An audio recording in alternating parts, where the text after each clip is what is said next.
believe that there's a certain amount of tension. You're not comfortable maybe with the right hand, and so that tension is creating something. The thumb should be so comfortable that you can attack it in any position that you'd like. You should be able to do a bunch of things, right? Ultimately, what you want to be able to do is free up the right hand to be able to do almost anything you want it to do, right? If you can start this at this age, yeah, you'll be pretty good later on. Another thing is to free up the tension in your pinky. This is just a trick that might work. Do a lot of scales and do a lot of exercise. It could be very simple exercises like this. With just your M and your A. You want to try that with me? Let's try that with me. So let's do 1, 2, 3, 4. Okay. Yeah, let's tune back an A. I mean an E. Okay, you got it? Let's do it together. So just A and M. Okay, so just this finger and this finger. We'll do it slowly.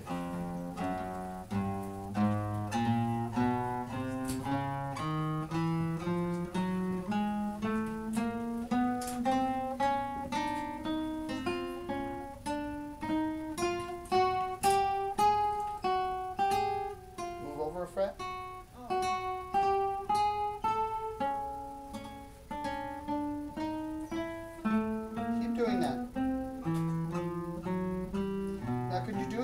Free stroke, tirando. Okay, you're playing a lot of your music apoyando, which means rest stroke, like this. In French, buter. In Spanish, apoyando. In English, rest stroke. I don't know Korean. And then the other stroke is free stroke, tirer, or tirando in Spanish, right? So I'm not resting on the string beside it. You understand? You play a lot of apoyando, but I don't think you play so much tirando. So you need to mix it up. So what I would do is I would do one position rest stroke, then another position free stroke. Let's try a position free stroke. Let's start here. Second fret, right? So let's try this, but just free stroke. Right? Don't rest on the string beside. Don't rest on the string beside. Keep going, keep going, keep going.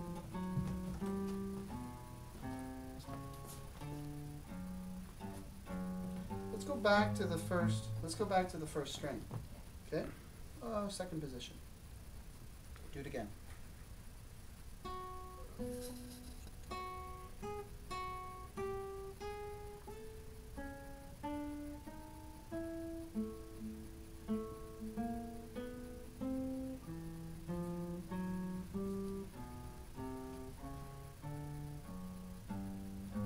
Yeah, that's going to help you.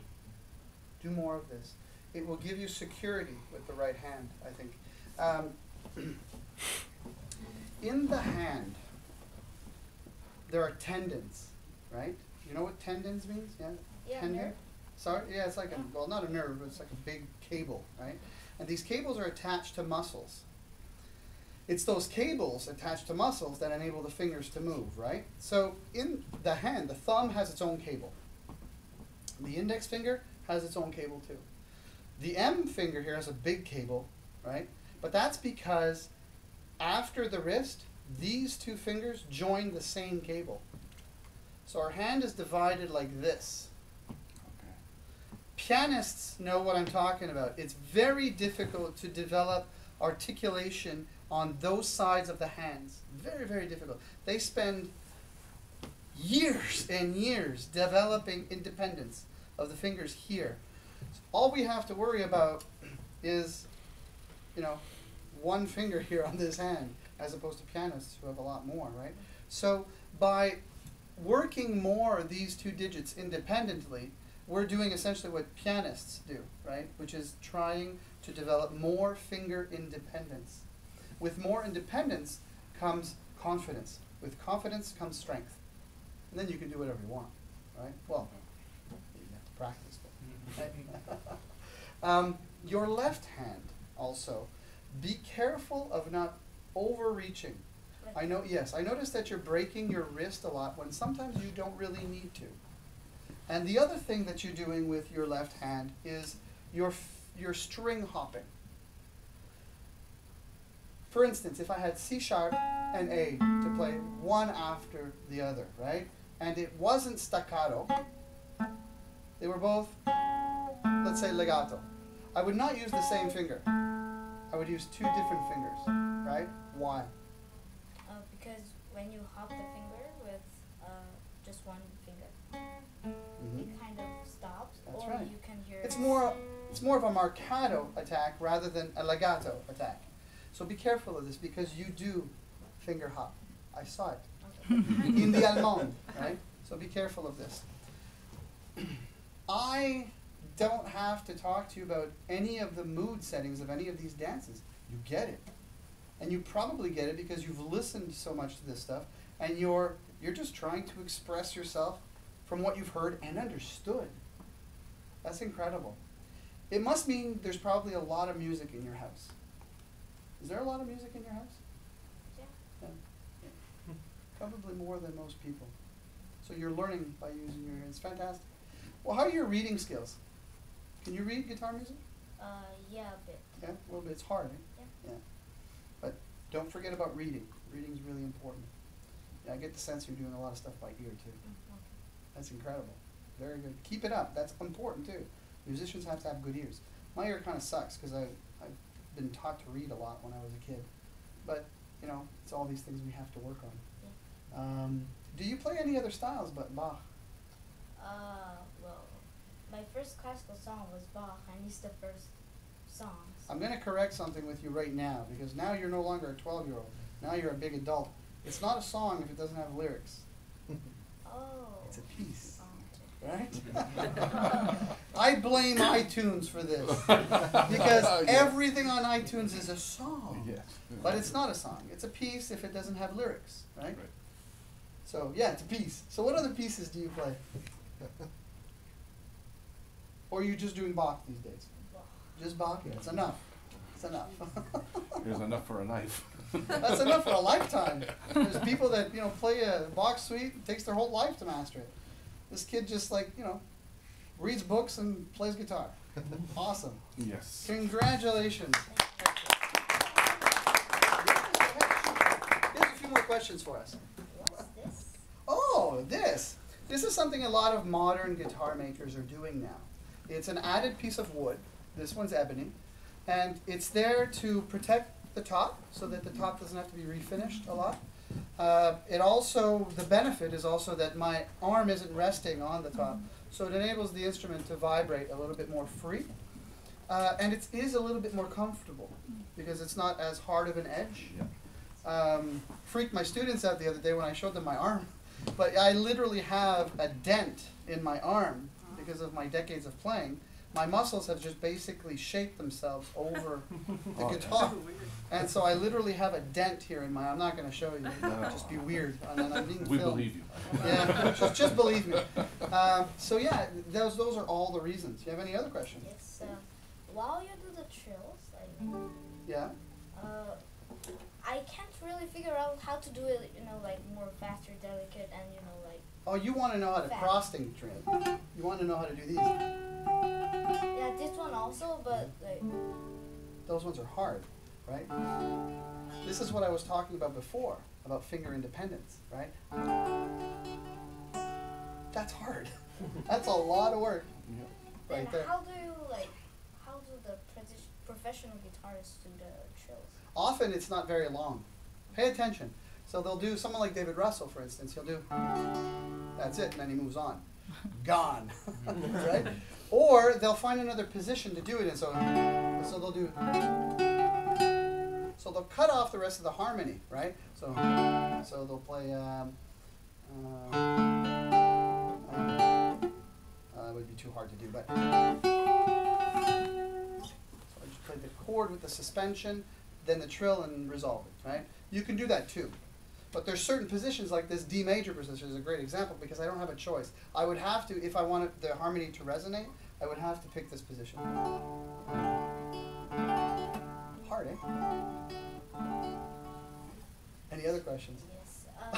If you see my fingernails, it's really bad. Yes, they are. So, how do I grow my fingernail like strong and not breakable? Here. Well, your nails are very thin, but you're also very young too. You're young, so I wouldn't put anything on your nails. What I would do is I would get more comfortable playing with nails that are a little bit shorter. Yes. And nail shape is very important. The first contact that you should be making on the string is the skin, and then the nail. And if there's any other sounds in there, like this, that's because you're attacking the string wrong, or there's something on the nail. You need to keep your nails in very good hygiene, very good shape. You can't have any lines. I have a few. This one. Can you hear that? A little bit? This one? I didn't have a chance to do my nails. So if I was doing something repetitive, over time you would hear shh in the sound. You want to eliminate that. So by filing, using different nail files, using different levels also of nail files, I've gotten back into using a very high-grade sandpaper, like, you know, a 2000 and 3000 sandpaper to just to get rid of the lines. That seems to work well too. But your attack on the string needs to be the flesh first, and then the nail. So if there's anything on the nail to produce noise, it will produce noise. So you don't want it. Right? This is why you're playing the way you're playing. You're playing down the center of the string. That enables you to play with a nail that's not as well kept. It's still got a pretty decent sound. But you're going to want more sound out of yourself in the future. And you're going to have to pay attention to nail shape. I'm not going to sit here and teach you how I do my nails or whatever, because you might not play like me. Or maybe your teacher also has a different way of doing it. So listen to whoever you're studying with, and try to learn, you know, from. I don't want to step on your teacher's toes, is what I'm saying. Right? So in any case, yeah, it's just a lot of maintenance, a lot of upkeep. Learn to play with shorter nails for now. And then when you get older, you can start goofing around with, you know, acrylic glues and, you know, coating them with silk and stuff like that. There's all kinds of technologies out there to make your nails stronger. But for now, you're still growing. So let's wait and see how tough your nails get, you know, until you get to adulthood. The last thing. It's of my position, and is it okay to, like, you know? No. No. What did I tell you before? The hand has to be free. How about this one? Can it be like that? Yeah. I've noticed as you were playing, your left-hand thumb is pretty good. The left-hand thumb is behind the neck, usually always in front of these two fingers most of the time. It's never here, it's never over, and it's never here. So it's always following the hand in this kind of a position. The thumb joint is usually locked most of the time. It's never like this. Okay. Right? You're in this position. If you really want to know what position your thumb should be in, this is what I tell most of my students. Play a bar chord. Those of you that can, the thumb has to be in a particular position for me to play a bar chord. I can't play that bar chord with the thumb in any other position. I can't. So the bar chord position of the thumb is the way the thumb should be most of the time as I'm playing. That's it. Right? The other trick is the fist. Make a fist, because that you're making almost that gesture as you're playing. The thumb should be behind these two fingers. Right? In any music store, do they sell the sandpaper? Sandpaper I get at the automotive store. Or is it? Yeah, Canadian Tire. Oh, okay. Because very expensive, you know, paint jobs for automobiles, they need very, very fine sandpaper to buff, makes them shiny. And so you can get, and it's very cheap. You can get like a whole stack of them for like $3 or something. Yeah. Okay. Yeah. Cool. Thank you. Thank you.